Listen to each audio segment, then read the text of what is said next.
Donc, merci beaucoup à tous ceux qui viennent de nous rejoindre. Pour les gens au fond, n'hésitez pas à venir plus proche. Donc, j'ai le plaisir d'accueillir Cécile Béroni, qui est SEO Manager chez Price Minister Rakuten Group. Et donc, elle va nous parler de REX, SEO prédictif et Big Data, les nouveaux leviers de performance business, e-business. Et absolument, vous n'hésitez pas à tweeter avec le hashtag ECOCO, ECOCO. Cécile, je te laisse la parole. Donc bonjour à tous. Moi je suis SEO manager chez Rakuten Price Minister maintenant, puisque depuis dimanche on a commencé une campagne de marque qui nous associe vraiment au grand groupe auquel on appartient. Donc moi je travaille avec une équipe pour améliorer la visibilité du site dans les résultats des moteurs de recherche. Donc c'est les liens organiques et donc aujourd'hui l'objectif de cette présentation, c'est de vous partager tout simplement une belle expérience projet qu'on a entamée l'année dernière, parce que le SEO, c'est plein de mystères pour beaucoup d'entreprises, pour aussi beaucoup de référenceurs. On a des guidelines qui sont indiquées par Google, mais qui ne sont pas forcément le reflet de tout ce qui peut marcher. Et donc, le partage d'expérience, ça marche bien. Moi, je m'en sers beaucoup et c'est pour ça que je mets un peu ma pierre à l'édifice pour aussi apporter des réponses à toutes les personnes qui souhaitent performer sur ce canal d'acquisition. Donc, nous, en 2017, on s'est intéressé justement à l'usage du big data pour servir des opérations de SEO et augmenter très nettement notre performance e-business. Donc pourquoi on s'est intéressé au big data? Parce que naturellement, et je vais vous présenter par la suite, le site de Price Minister, qui est en train de devenir Rakuten, est un site gigantesque qui du coup se propose à un marché aussi énorme et qui du coup fait face à beaucoup d'opportunités. En effet, donc Price Minister, c'est une marketplace, donc on est simplement tiers de confiance. Donc nous, nos revenus, on les touche que sur la mise en relation entre vendeurs particuliers ou professionnels avec le public. Donc on a à la fois une offre qui est B2C et C2C, donc on travaille en SEO, tout ce qui est les wordings des produits pas chers, des produits d'occasion, donc ça nous fait énormément de volume de produits. Depuis très longtemps maintenant, on est toujours parmi les top 15 des sites e-commerce classés dans la FEVAD. On a plus de 200 millions d'annonces et le site réalise à peu près plus ou moins 20 millions de visites par mois. C'est à peu près 300 millions d'euros de chiffre d'affaires pour lequel on touche une commission d'à peu près 10%. Donc nos revenus sont essentiellement générés par le chiffre d'affaires, par la vente des produits de nos vendeurs, mais aussi par toute la monétisation du trafic. Donc dans ce sens, le SEO, qui est un canal d'acquisition gratuit, où il n'y a pas de nécessité d'investir des campagnes de CPC, comme c'est le cas pour Google Shopping ou Google AdWords, est un canal d'acquisition très rentable, puisqu'on va à la fois monétiser ce trafic et ça va aussi permettre de vendre nos produits. Donc on a un méga écosystème qui du coup fait que nos actions doivent être de très très grande ampleur pour pouvoir maîtriser l'ensemble de nos leviers. Rakuten, c'est aussi donc on appartient au groupe Rakuten, donc il faut savoir c'est un groupe qui n'est pas très connu en France, mais pourtant on est plus de 30 000 salariés dans le monde qui sont associés à ce groupe et avec une vraie volonté de développer les marketplaces sur différents continents. Donc moi aujourd'hui je vais vraiment vous parler de la marketplace en France, puisque l'identité du groupe, l'objectif du groupe Rakuten, c'est de racheter des entreprises déjà présentes sur les marchés et de les amplifier d'amplifier leur volume d'affaires par des investissements. Donc le SEO chez Price Minister Rakuten, c'est des opportunités donc de visibilité assez énormes, puisque on a déjà 35 millions de pages qu'on envoie dans Google. Donc ça veut dire 35 millions de possibilités pour les internautes de nous trouver par des keywords. Sur ces 35 millions de pages, on en a déjà 20 millions qui sont indexés. Donc ça veut dire qu'on a pas la totalité de nos pages qui sont enregistrées par Google, et donc on en a encore beaucoup sous la pédale, et donc on a encore une capacité de développer encore plus notre visibilité dans les moteurs. Et le SEO chez Rakuten Price Minister, c'est 40% des visites et 30% du chiffre d'affaires. Donc c'est vraiment un canal d'acquisition stratégique, mais qui en volume, par rapport à des sites comme Cdiscount ou comme Amazon, représente peut-être que 35-40% de leur chiffre SEO à eux, sachant qu'on a une couverture de marché qui est quasiment similaire. Donc nous, on fonctionne beaucoup moins par le branding, on fonctionne énormément par l'accès d'opportunités vis-à-vis de nos utilisateurs qui recherchent des produits dans les moteurs, et nous, notre objectif, c'est de faire qu'on remonte. Donc voilà, on a plus de 450 000 keywords en page 1, on travaille énormément notre long tail. Il faut savoir que pour des sites e-commerce comme le nôtre, et c'est le cas aussi d'Amazon et de Cdiscount, la majorité du trafic n'est pas généré par la short tail, elle est générée par la long tail. Parce que c'est tout l'objectif des catalogues immenses, et sur des marchés qui sont aussi concurrentiels que les nôtres, puisqu'on a 12 univers, on est sur l'high-tech, on est sur les médias, on est sur les produits de la maison, la décoration. Donc pour vraiment générer du trafic viable sur le site, on utilise majoritairement comme levier la long tail, ce qui fait que nos actions doivent aussi d'elles-mêmes cibler beaucoup plus de pages.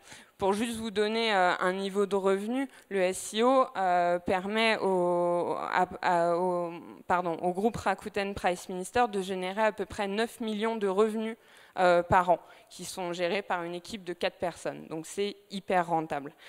Et il y a une vraie capacité de le développer encore plus. Donc là, je vous vends un peu le SEO, mais parce que beaucoup d'entreprises pour beaucoup d'entreprises, le SEO apparaît comme très compliqué et inatteignable, ou en tout cas difficile à appréhender, mais du coup c'est important de s'y intéresser, parce que déjà ce canal d'acquisition en lui-même est un vrai canal d'opportunité e-business. Donc le SEO, bah moi je le représente sur une triptyque, parce que nous on n'a pas beaucoup de trafic marque. Donc pour optimiser le SEO, bah, on doit vraiment aligner ces 3 planètes qui sont l'optimisation du crawl, de l'indexation et du ranking. Et pour s'appuyer et chacun de ces leviers doit être optimisé, sinon ça ne peut pas marcher. Donc quand on a 30 millions de pages, bah pour effectuer des opérations spécifiques sur chacun de ces leviers et pour couvrir notre ensemble de pages, bah c'est là où on s'est intéressé vraiment au big data, à la mise en place d'algorithmes, donc de l'intelligence artificielle, pour à la fois répondre à cet enjeu de pouvoir mobiliser tous ces leviers pour faire évoluer notre visibilité, mais aussi par souci de time to market, puisque l'objectif c'est que tous nos calculs soient faits en temps réel et toutes nos actions soient les plus proches de la réalité possible et les plus fréquentes possibles. Donc on a aussi le big data aussi, on s'y est intéressé parce que nous, on a une base de données de data gigantesque. On a tout ce qui est les logs, donc toute l'activité de nos serveurs qui est enregistrée, qui est conservée sur la partie historique. On a vraiment toute la partie aussi web analytics que tout site internet doit avoir.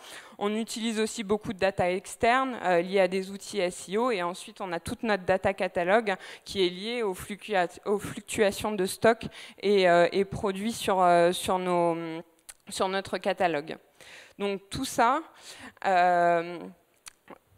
va dans le sens vraiment de par nature du big data, et en plus le groupe Rakuten, on a la chance que dans le groupe Rakuten, ils ont vraiment mobilisé de la compétence IT sur le big data, avec des équipes de R&D en interne, donc des équipes de big data, de RIT, bon c'est un jargon qui est propre à nous mais c'est lié à l'intelligence artificielle, de BI, et dans l'équipe SEO on a aussi un développeur full stack qui a aussi une compétence de data scientist. Et à ça, on a aussi beaucoup d'outils sur le marché, de boîtes qui sont spécialisées dans le SEO et qui proposent aussi l'agrégat de beaucoup de data pour pouvoir donner de l'information au site. Donc du coup, on s'est dit, il faut vraiment qu'on s'y intéresse, il faut vraiment qu'on puisse traiter, utiliser toute cette data pour pouvoir adresser des actions beaucoup plus importantes, les amplifier et pour pouvoir produire beaucoup plus de croissance.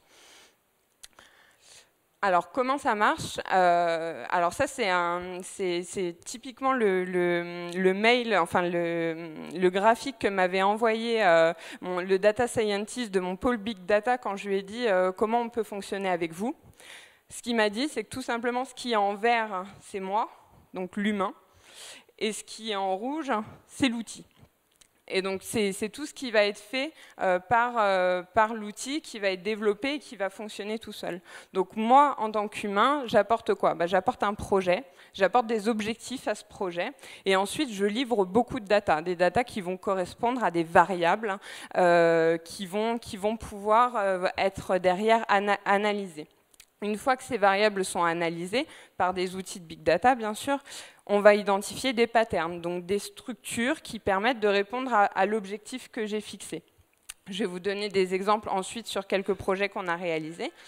Par ces patterns, le data scientist va pouvoir me réaliser un algorithme. Et ensuite, cet algorithme, va fournir des résultats, donc un point de sortie qui répond à mon objectif. Donc, nous, on a commencé sur un sujet qui est le SEO prédictif. Donc, le SEO prédictif, pourquoi le SEO prédictif? Parce qu'on s'est intéressé à comment prédire le crawl de Google. Ça a été vraiment notre premier sujet, donc notre capacité à savoir la veille quel comportement Google allait avoir sur notre site, quelle page il allait aller chercher et récupérer pour potentiellement les indexer derrière. Alors, pourquoi ce projet est venu? Parce que l'objectif, c'était de faire un business plan sur le sujet de la performance. Donc, le sujet de la performance, c'est un sujet commun aujourd'hui à toutes les stratégies digitales et aussi beaucoup pour le SEO. Et pour optimiser la performance, je voulais vendre à ma direction la mise en place d'une solution de cache. Donc de pouvoir cacher mes pages pour pouvoir les desservir. Au lieu de les desservir en 400-500 millisecondes à mes internautes, je les desservais en 38 millisecondes. Sauf que mon entreprise, elle a souhaité challenger la valeur de ce projet-là.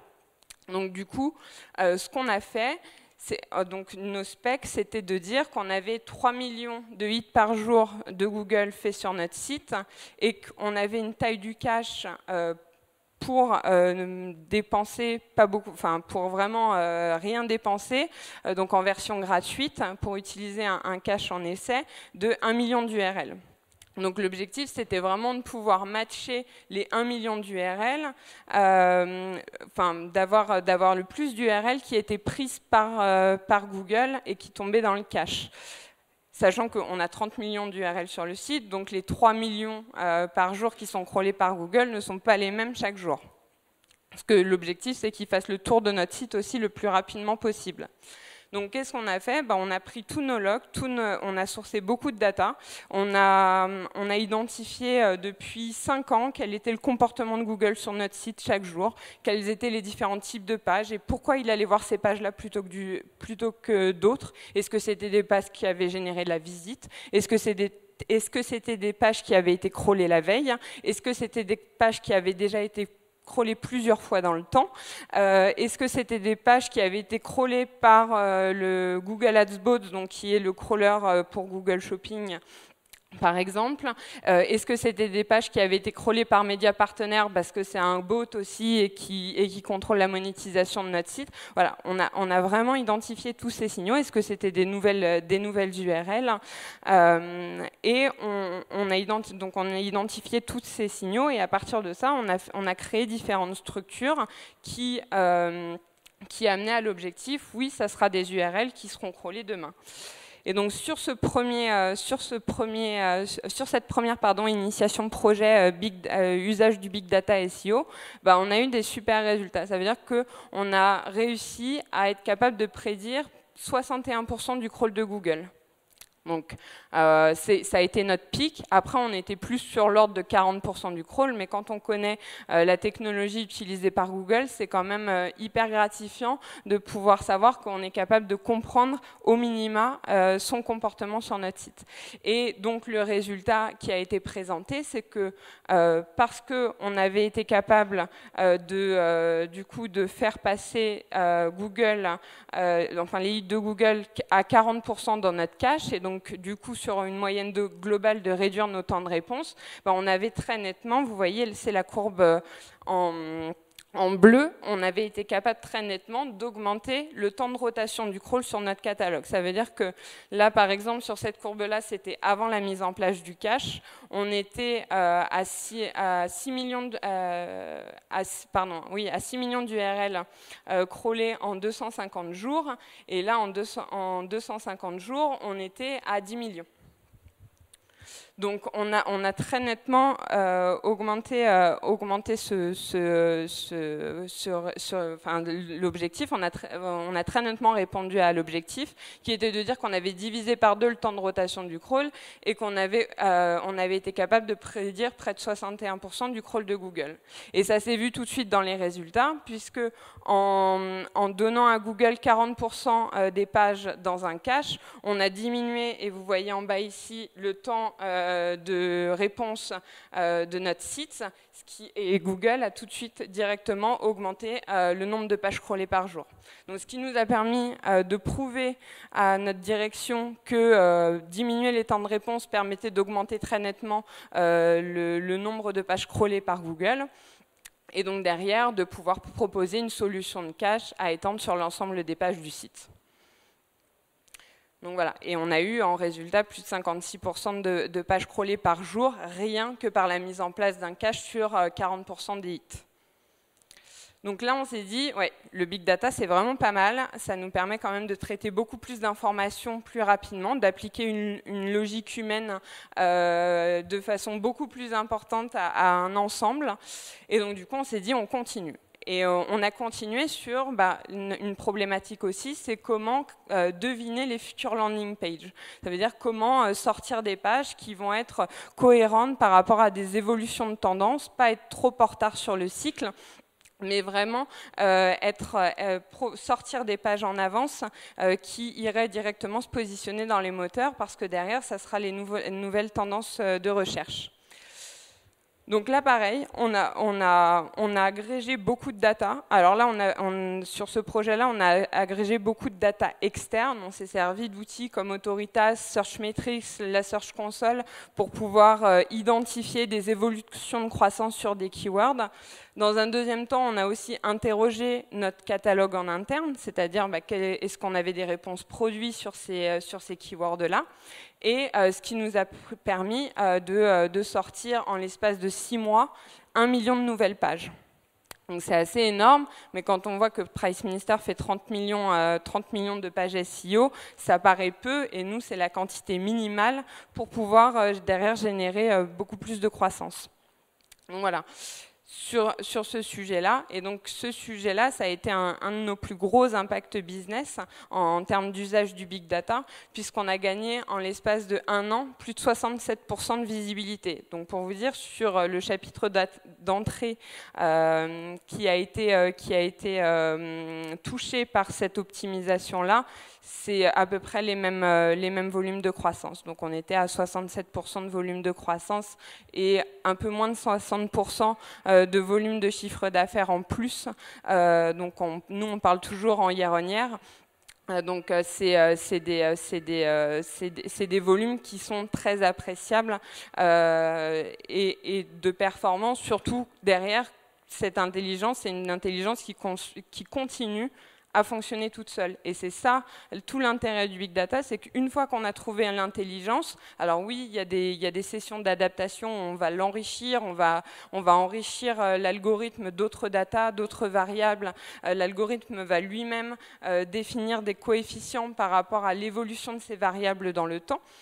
Et ce qui nous permet, voilà, pour nous, de continuer à avoir un système de création de pages complètement automatisé et qui sont des pages complètement naturelles, puisque c'est des pages qui sont des listings produits qui sont générés par notre moteur de recherche. Donc le template est fait, c'est des pages sur lesquelles on ne va pas avoir non plus d'intervention manuelle. Donc là, on s'est dit vraiment le big data, c'est quelque chose de vraiment génial. Il faut qu'on poursuive. On a testé le prédictif. Maintenant, il faut vraiment qu'on s'intéresse à ce qu'on fait aujourd'hui, comment on pourrait le faire mieux avec le big data. Et là, on s'est dit, pourquoi on n'automatiserait pas, grâce au big data, un certain nombre d'actions qu'on a quotidiennement au sein pour optimiser la visibilité du site. Et on s'est intéressé au linking, parce que le linking, c'est aussi la façon dont je vais relier mes pages à mon arborescence, dont je vais placer mes différentes pages à certains niveaux sur le site. C'est vraiment un enjeu pour le SEO, et surtout quand on a 30 millions de pages, parce que faire une arborescence sur 30 millions de pages, c'est vraiment pas évident. Et donc là, pareil, on s'est dit qu'on allait essayer, voilà, de travailler deux objectifs, c'est-à-dire un objectif, donc là, un algorithme, on va dire, à double objectif. L'objectif numéro 1, c'était de remonter en temps réel les pages les plus pertinentes en haut de l'arborescence, donc celles qui avaient la capacité de générer le plus de trafic, puisque plus on met en avant ces pages, enfin, plus on augmente la profondeur, plus on diminue la profondeur de ces pages, plus Google va s'y intéresser, va savoir que c'est des pages qui sont importantes pour nous et va optimiser son ranking en fonction. Mais on a aussi cette idée de cocon sémantique, puisque comme on a 12 univers complètement différents, je ne peux pas placer un rouge à lèvres Chanel sur un lien vers rouge à lèvres Chanel sur une page Call of Duty, par exemple. Des problématiques qu'on avait avant, quand on faisait du linking, on va dire, assez basique, même s'il était automatisé.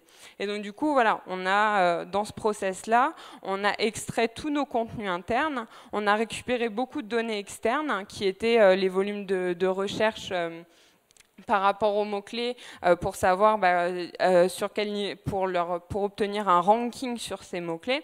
On a récupéré aussi beaucoup d'infos sur nos produits, sur les users, pour pouvoir savoir à quel niveau, comment former ces fameux cocons sémantiques. Et en croisant tous ces signaux, on est arrivé à un linking hyper intelligent avec des vraies formations de cocons sémantiques et que Google a très rapidement gratifié. Puisque là, c'est un résultat, par exemple, de recherche naturelle qu'on a, et on voit que sur une page de search, donc il faut savoir que nos pages de search, elles ne sont pas du tout catégorisées, et donc ça veut dire qu'elles ne sont pas sur une structure d'URL progressive comme Cdiscount le fait.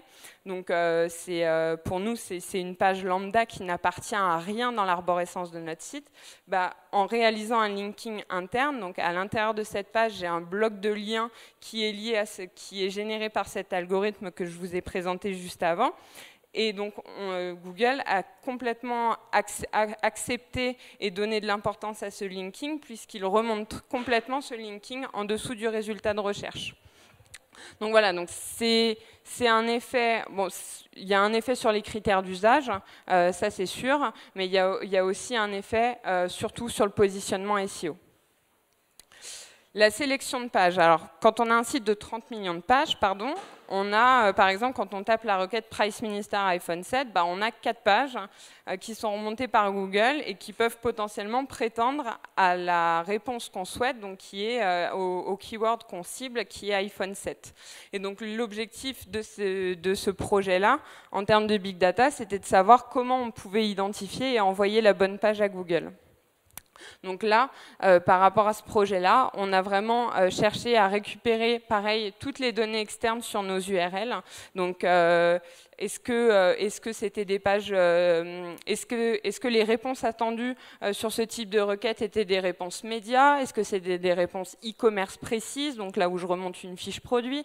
Est-ce que c'était des réponses e-commerce de type liste, donc avec beaucoup plus de choix? Donc on est allé crawler, on a utilisé un prestataire qui allait, et il y en a plusieurs sur le marché qui vont crawler ces informations. Nous, on les a récupérées. On a ensuite récupéré, nous, nos informations internes, c'est-à-dire est-ce que les produits qu'on présentait dans ces différentes pages avaient plus ou moins d'intentions d'achat, et quelle était la page qui rassemblait le plus de produits avec des intentions d'achat. Et en croisant tous ces signaux, on est capable de déterminer quelle est l'URL à remonter et d'écarter les autres. Donc, ce qui a permis d'améliorer notre positionnement, mais surtout d'améliorer les critères d'usage. Parce qu'en SEO, ce qui est compliqué, c'est quand on envoie autant de pages, c'est que c'est souvent un canal d'acquisition qui génère des critères d'usage qui sont vraiment pas bons, ou vraiment en deçà de la moyenne globale du site. Donc nous, on travaille énormément là-dessus, surtout que les algorithmes de Google font beaucoup plus attention aujourd'hui à la qualité de réponse des pages, donc au taux de rebond, au nombre de pages vues à partir du moment où cette page est un point d'entrée, et aussi à la conversion. Donc ce projet-là, et là je ne peux pas vous communiquer les chiffres exacts, mais on a eu une grosse baisse sur le taux de rebond et une belle augmentation du taux de conversion. Donc voilà, le big data, on l'a vraiment utilisé pour ça, c'est-à-dire partir d'une logique humaine et l'appliquer sur un beaucoup plus grand ensemble de pages. Donc voilà, je finis ma conférence là-dessus, mais vraiment, nous, pour nous, le big data, ça a été vraiment un gros levier pour amplifier notre logique humaine et business. Pour le SEO, et au sein de l'entreprise, c'est aussi beaucoup appliqué à d'autres canaux d'acquisition, comme Google Shopping ou la fidélisation, pour scorer les produits et générer des blocs de recommandations. Voilà, je vous remercie. Merci infiniment, Cécile Béroni. On peut l'applaudir bien fort. On a très très peu de temps pour les questions. On va peut-être en prendre 2 s'il y en a. Est-ce qu'il y a des questions? Eh bien, il n'y en a pas. Très bien. Merci, Cécile. Ah, alors oui. Alors attendez, bougez pas. J'amène le micro.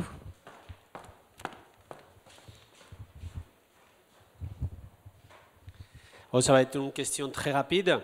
En fait, j'imagine qu'un changement de marque comme celui de Price Minister vers Rakuten France, il a été un changement titanesque.